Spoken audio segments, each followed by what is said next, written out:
Stanza 13. Teach us, sprite or bird. Shelley urges the skylark to teach us, human beings, sprite or bird. Whether it is a spirit or a bird, he wishes the skylark to teach us, teach human beings. In the first line of the poem, also, Shelley had addressed the skylark as a spirit. Here again, he calls it as a spirit. He asks the bird, "What sweet thoughts are thine? What are your sweet thoughts? Or what are your happy, delightful thoughts?" That is, the thoughts of the bird, happy thoughts of the bird, which make it sing so sweetly. I have never heard praise of love or wine that panted forth a flood of rapture so divine.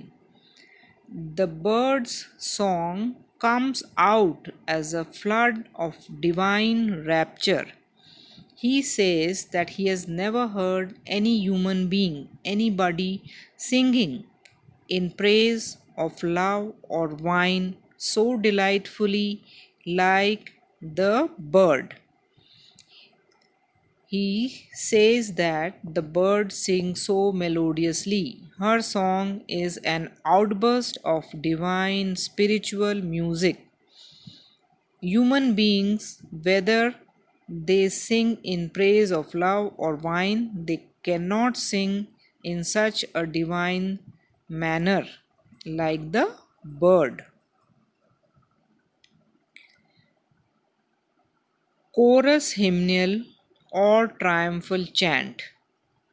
Shelley says that whether it is a wedding song or a triumphal chant or a victory chant, a victory song, which the soldiers sing after they are victorious.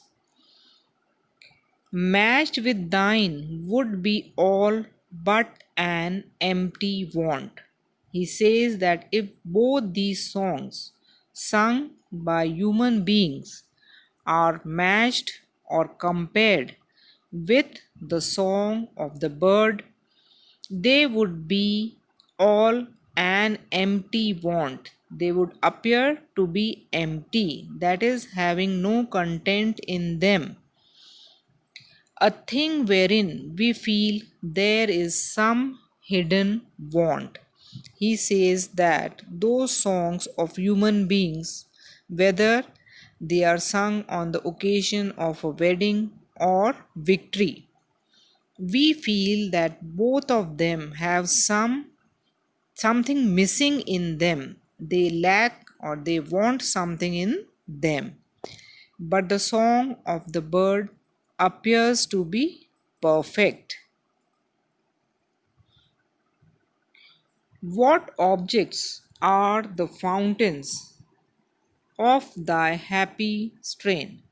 Now the poet asks the bird, what are the objects which are the sources of the bird's happy song? That is, from where does the happy song of the bird come out? What is its source? What fields or waves or mountains? What are those fields or what are those waves or what are those mountains? What shapes of sky or plain? What shape of sky or plain ground is that from which the happy song of the bird erupts or comes out? What love of thine own kind? He says that the birds love each other, and what is that kind of love from which comes such a happy, melodious song? What ignorance of pain? He says that the bird is ignorant of pain or sorrow or sadness in life. It has no knowledge about pain, sorrow, or suffering. While human beings have experienced pain, suffering, and sorrow in their lives, that is the reason they cannot sing so happily like the bird.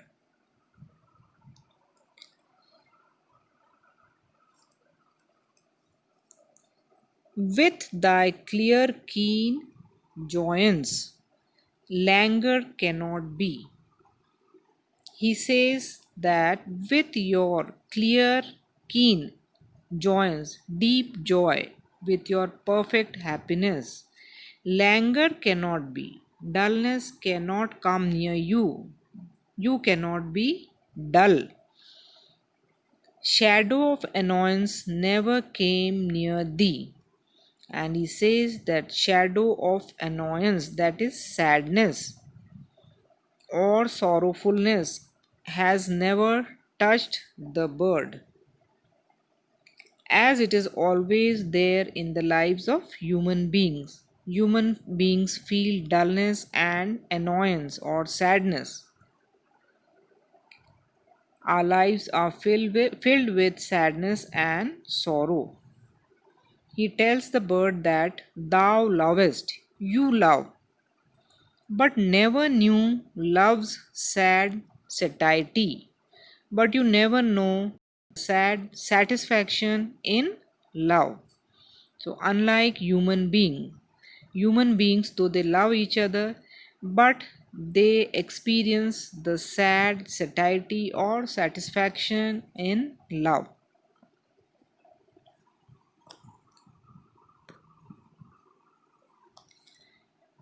Waking or asleep, thou of death must deem. He suggests the skylark that whether it is awake or asleep, it should consider death to be an illusion, and also that the terrors of death are unreal. Things more true and deep. These are the things which are more true and deep about death than we mortals dream. We mortals cannot dream. We are afraid of death, and we do not consider death to be an illusion. That is why we cannot sing in the manner in which the bird sings.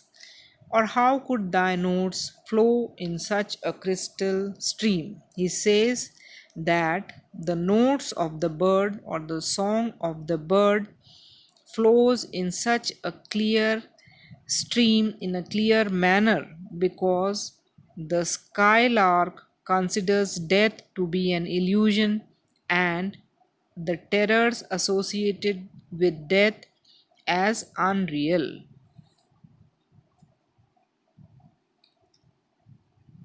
We look before and after. He says that we, that is, human beings, look in the past and in the future and pine for what is not, and we try to attain or obtain what is not possible for us to obtain, or things which do not exist. Our sincerest laughter with some pain is fraught. Even when we laugh sincerely, there is some pain associated with that laughter. Our laughter is also not free from pain or sorrow or sadness. And he goes further to say that our sweetest songs are those. The sweetest songs of human beings are those that tell of saddest thought, that tell or sing about the saddest thoughts in our lives or the tragic things in our life. Those songs are considered to be the most melodious, sweetest songs by human beings. That is, even our sweetest songs are not free from sadness.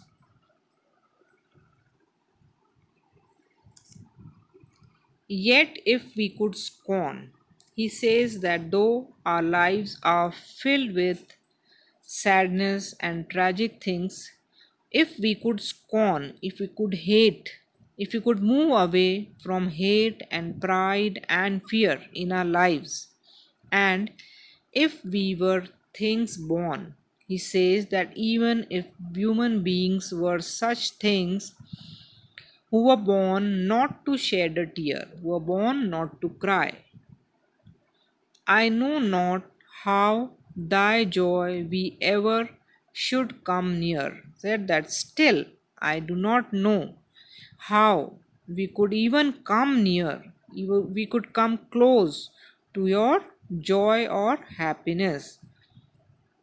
So he says that even if human beings are free from hatred, pride, and fear in their lives, and they are people who are not born to shed a tear or to be sorrowful, still it is very difficult to know about the joy of the skylark. Better than all measures of delightful sound, better than all treasures that in books are found, thy skill to poet were, thou scorner of the ground. He calls the skylark to be scorner of the ground because it flies away and away from the ground in the sky. He says that thou, you scorner of the ground, you who flies away from the ground, your skill to poet is better than all measures of delightful sound, is better than every delightful or melodious sound, and your song is better, that it surpasses all treasures all knowledge that is found in books which a poet reads.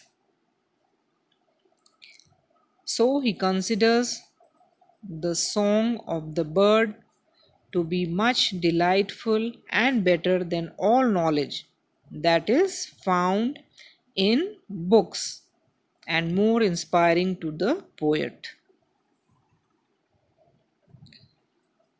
In the last stanza, Shelley says that teach me half the gladness. He urges the bird to teach him half of the gladness or half of the happiness that the bird knows, that thy brain must know, that your brain knows, that is there in the brain of the skylark. He says that even if I learn half of your gladness or happiness, such harmonious madness from my lips would flow. I would sing harmoniously from my lips. I would compose such melodious poetry that the world should listen then, that the whole of the world will listen to my poetry as I am listening now, as I am listening to your music now. So, the author says that I can sing so melodiously even if I learn to be half happy as the bird is. Thank you.